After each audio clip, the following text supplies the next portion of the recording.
سیرت مصطفیٰ صلی اللہ علیہ وآلہ وسلم کی قسط نمبر 41 سے شروع کی جائے گی۔ آج ہجرت کا چوتھا سال اس کا بیان ہوگا۔ ہجرت کا چوتھا سال بھی کفار کے ساتھ چھوٹی بڑی لڑائیوں ہی میں گزرا۔ جنگ بدر کی فتح مبین سے مسلمانوں کا رعب تمام قبائل عرب پر بیٹھ گیا تھا، اس لیے تمام قبیلے کچھ دنوں کے لیے خاموش بیٹھ گئے تھے۔ لیکن جنگ احد میں مسلمانوں کی جانی نقصان کا چرچا ہو جانے سے دوبارہ تمام قبائل دفعتاً اسلام اور مسلمانوں کو مٹانے کے لیے کھڑے ہو گئے، اور مجبوراً مسلمانوں کو بھی اپنے دفاع کے لیے لڑائیوں میں حصہ لینا پڑا۔ 4 ہجری کی مشہور لڑائیوں میں سے چند یہ ہیں۔ سریہ ابو سلمہ، یکم محرم 4 ہجری کو ناگہاں ایک شخص نے مدینہ میں یہ خبر پہنچائی کہ طلحہ بن خویلد اور سلمہ بن خویلد دونوں بھائی کفار کا لشکر جمع کر کے مدینہ پر چڑھائی کرنے کے لیے نکل پڑے ہیں۔ حضور نبی رحمت صلی اللہ علیہ وآلہ وسلم نے اس لشکر کے مقابلہ میں حضرت ابو سلمہ رضی اللہ تعالیٰ عنہ کو 150 مجاہدین کے ساتھ روانہ فرمایا، جس میں حضرت ابو صبرہ اور حضرت ابو عبیدہ رضی اللہ تعالیٰ عنہ جیسے معزز مہاجرین و انصار بھی تھے۔ لیکن کفار کو جب پتہ چلا کہ مسلمانوں کا لشکر آ رہا ہے تو وہ بہت سی اونٹ اور بکریاں چھوڑ کر بھاگ نکلے، جن کو مسلمان مجاہدین نے مال غنیمت بنا لیا اور لڑائی کی نوبت ہی نہ آئی۔ سریہ عبداللہ بن انیس، محرم 4 ہجری کو اطلاع ملی کہ خالد بن سفیان ہزلی مدینہ پر حملہ کرنے کے لیے فوج جمع کر رہا ہے۔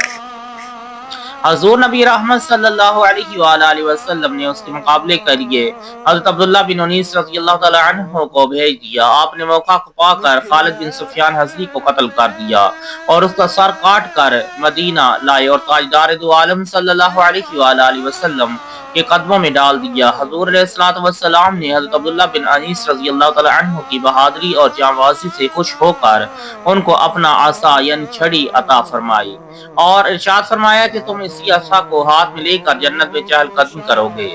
انہوں نے عرض کیا کہ یا رسول اللہ، قیامت کے دن یہ مبارک عصا میرے پاس نشانی کے طور پر رہے گا۔ چنانچہ انتقال کے وقت انہوں نے یہ وصیت فرمائی کہ اس عصا کو میرے کفن میں رکھ دیا جائے۔ حادثہ رجی، اسوان و مکہ کے درمیان ایک مقام کا نام رجی ہے۔ یہاں کی زمین 7 مقدس صحابہ کرام کے خون سے رنگین ہوئی، اس لیے یہ واقعہ سریہ سرجی کے نام سے مشہور ہے۔ یہ دردناک سانحہ بھی 4 ہجری میں پیش آیا۔ اس کا واقعہ یہ ہے کہ قبیلہ ازل وقارہ کے چند آدمی بارگاہ رسالت میں آئے اور عرض کیا کہ ہمارے قبیلہ والوں نے اسلام قبول کر لیا ہے، اب آپ چند صحابہ کرام کو وہاں بھیج دیں تاکہ وہ ہماری قوم کو عقائد و اعمال اسلام سکھا دیں۔ ان لوگوں کی درخواست پر حضور نبی رحمت صلی اللہ علیہ وآلہ وسلم نے 10 منتخب صحابہ کو حضرت عاصم بن ثابت رضی اللہ تعالی عنہ کی ماتحتی میں بھیج دیا۔ جب یہ مقدس قافلہ مقام رجی پر پہنچا تو غدار کفار نے بدعہدی کی اور قبیلہ بنو لیحان کے کافروں نے 200 کی تعداد میں جمع ہو کر ان 10 مسلمانوں پر حملہ کر دیا۔ مسلمان اپنے بچاؤ کے لیے ایک اونچے ٹیلے پر چڑھ گئے۔ کافروں نے تیر چلانا شروع کیا اور مسلمانوں نے ٹیلے کی بلندی سے سنگ باری کی۔ کفار نے سمجھ لیا کہ ہم ہتھیاروں سے ان مسلمانوں کو ختم نہیں کر سکتے، تو ان لوگوں نے دھوکہ دیا اور کہا کہ اے مسلمانوں، ہم تم لوگوں کو امان دیتے ہیں اور اپنی پناہ میں لیتے ہیں، اس لیے تم لوگ ٹیلے سے اتر آؤ۔ حضرت عاصم بن ثابت رضی اللہ تعالیٰ عنہ نے فرمایا کہ میں کسی کافر کی پناہ میں آنا گوارا نہیں کر سکتا۔ یہ کہہ کر خدا سے دعا مانگی کہ یا اللہ، تو اپنے رسول کو ہمارے حال سے مطلع فرما دے۔ پھر وہ خود جوش جہاد میں بھرے ہوئے ٹیلے سے اترے اور کفار سے دست بدست لڑتے ہوئے اپنے 6 ساتھیوں کے ساتھ شہید ہو گئے۔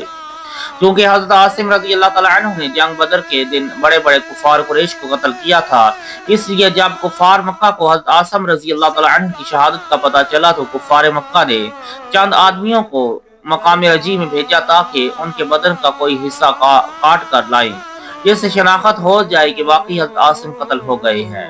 لیکن جب کفار آپ کی لاش کی تلاش میں اس مقام پر پہنچے تو اس شہید کی یہ کرامت دیکھی کہ لاکھوں کی تعداد میں شہد کی مکھیوں نے ان کی لاش کے پاس اس طرح گھیرا ڈال رکھا ہے جس سے وہاں تک پہنچنا ہی ناممکن ہو گیا۔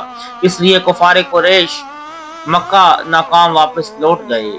باقی 3 اشخاص حضرت خبیب و حضرت زید بن اور حضرت دسنا وغیرہ، حضرت عبداللہ بن طارق رضی اللہ تعالیٰ عنہ کفار کی پناہ پر اعتماد کر کے نیچے اترے تو کفار نے بعد عہدی کی اور اپنی کمان کی تانتوں سے ان لوگوں کو باندھنا شروع کر دیا۔ یہ منظر دیکھ کر حضرت عبداللہ بن طارق رضی اللہ تعالیٰ عنہ نے فرمایا کہ یہ تم لوگوں کو پہلی بات عہدی ہے اور میرے لیے اپنے ساتھیوں کی طرح شہید ہو جانا بہتر ہے۔ چنانچہ وہ ان کافروں سے لڑتے ہوئے شہید ہو گئے۔ لیکن حضرت خبیب اور حضرت زید بن دسنہ رضی اللہ تعالیٰ عنہما کو کافروں نے باندھ دیا تھا، اس لیے یہ دونوں مجبور ہو گئے تھے۔ ان دونوں کو کفار مکہ لے جا کر بیچ ڈالا۔ حضرت خبیب رضی اللہ تعالیٰ عنہ نے جنگ احد میں حارث بن عامر کو قتل کیا تھا، اس لیے اس کے لڑکوں نے ان کو خرید لیا تاکہ ان کو قتل کر کے باپ کے خون کا بدلہ لیا جائے، اور حضرت زید بن دسنہ کو امیہ کے بیٹے صفوان نے قتل کرنے کے ارادے سے خریدا۔ حضرت خبیب رضی اللہ تعالیٰ عنہ کو کافروں نے چند دن قید میں رکھا، پھر حدود حرم کے باہر لے جا کر سولی پر چڑھا کر قتل کر دیا۔ حضرت خبیب نے قاتلوں سے 2 رکعت نماز پڑھنے کی اجازت طلب کی، قاتلوں نے اجازت دے دی۔ آپ نے بہت مختصر طور پر 2 رکعت نماز ادا فرمائی اور فرمایا کہ اے گروہ کفار، میرا دل تو یہی چاہتا تھا کہ دیر تک نماز پڑھتا رہوں، کیونکہ یہ میری زندگی کی آخری نماز تھی، مگر مجھ کو یہ خیال آ گیا کہ کہیں تم لوگ یہ نہ سمجھ لو کہ میں موت سے ڈر رہا ہوں۔ کفار نے آپ کو سولی پر چڑھا دیا، اس وقت آپ نے یہ اشعار پڑھے: جب میں مسلمان ہو کر قتل کیا جا رہا ہوں تو مجھے کوئی پرواہ نہیں ہے کہ میں کس پہلو پر قتل کیا جاؤں گا۔ یہ سب کچھ اللہ کے لیے ہے، اگر وہ چاہے گا تو میرے کٹے ہوئے پٹے جسم کے ٹکڑوں پر برکت نازل فرمائے گا۔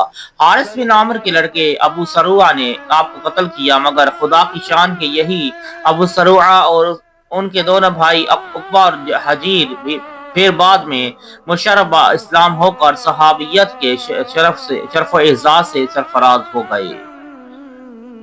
حضور نبی رحمت صلی اللہ علیہ وآلہ وسلم کو اللہ تعالیٰ نے وحی کے ذریعے حضرت خبیب رضی اللہ تعالیٰ عنہ کی شہادت سے مطلع فرمایا۔ آپ نے صحابہ کرام سے فرمایا کہ جو شخص خبیب کی لاش کو سولی سے اتار کر لائے اس کے لیے جنت ہے۔ یہ بشارت سن کر حضرت زبیر بن العوام و حضرت مقداد بن الاسود رضی اللہ تعالیٰ عنہ راتوں کو سفر کرتے اور دن کو چھپتے ہوئے مقام تنعیم میں حضرت خبیب رضی اللہ تعالیٰ عنہ کی سولی کے پاس پہنچے۔ 40 کفار سولی کے پہرہ دار بن کر سو رہے تھے۔ ان دونوں حضرات نے لاش کو سولی سے اتارا اور گھوڑے پر رکھ کر چل دیے۔ 40 دن گزر جانے کے باوجود لاش تر و تازہ تھی اور زخموں سے تازہ خون ٹپک رہا تھا۔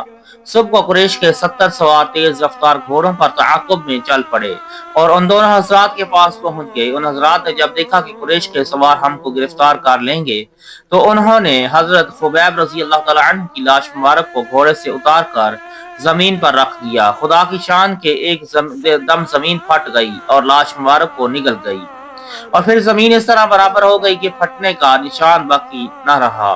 یہی وجہ ہے کہ حضرت خبیب رضی اللہ تعالیٰ عنہ کا لقب بلیغ الارض، جن کو زمین نگل گئی ہے۔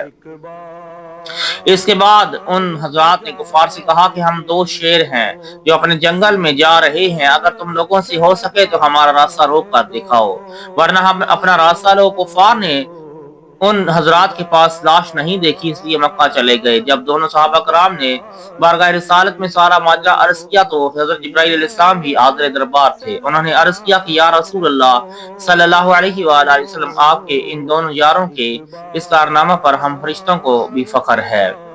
حضرت زید بن دسنہ رضی اللہ تعالیٰ عنہ کے قتل کا تماشا دیکھنے کے لیے کفار قریش کثیر تعداد میں جمع ہو گئے، جن میں ابو سفیان بھی تھے۔ جب ان کو سولی پر چڑھا کر قاتل نے تلوار ہاتھ میں لی تو ابو سفیان نے کہا کہ کیوں اے زید، سچ کہنا، اگر اس وقت تمہاری جگہ محمد صلی اللہ علیہ وآلہ وسلم اس طرح قتل کیے جاتے تو کیا تم اس کو پسند کرتے؟ حضرت زید رضی اللہ تعالی عنہ ابو سفیان کی اس ثانیہ زنی کو سن کر تڑپ گئے اور جذبات سے بھری ہوئی آواز میں فرمایا کہ اے ابو سفیان، خدا کی قسم میں اپنی جان کو قربان کر دینا عزیز سمجھتا ہوں، مگر میرے پیارے رسول صلی اللہ علیہ وآلہ وسلم کے مقدس پاؤں کے تلوے میں ایک کانٹا بھی چبھ جائے مجھے کبھی بھی گوارا نہیں ہو سکتا۔ مجھے ہو ناز قسمت پر اگر نام محمد پر یہ سر کٹ جائے اور تیرا کف پا اس کو ٹھکرائے، یہ سب کچھ ہے گوارا پر یہ مجھ سے ہو نہیں سکتا۔